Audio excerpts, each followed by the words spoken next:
તમારી બાયડી તમારા કીધું ના માનતી હોય તો આટલું જરૂર કરવાનું. 2 બકરીની લીંડી લેવાની, એની અંદર 3 ચમચી મીઠું લેવાનું, પછી કલાડીમાં શેકી નાખવાનું. ત્યાં સુધી શેકવાનું જ્યાં સુધી બકરીની લીંડી કાળી મસ્ત ના થઈ જાય.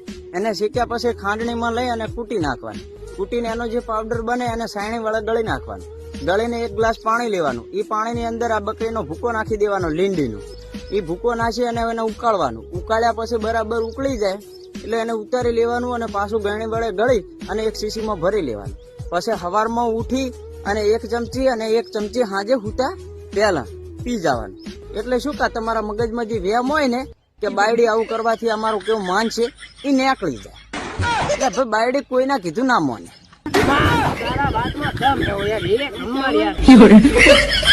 તમારી બાયડી તમારા કીધું ના માનતી હોય તો આટલું જરૂર કરવાનું. 2 બકરીની લીંડી લેવાની, એની અંદર 3 ચમચી મીઠું લેવાનું, પછી કલાડીમાં શેકી નાખવાનું. ત્યાં સુધી શેકવાનું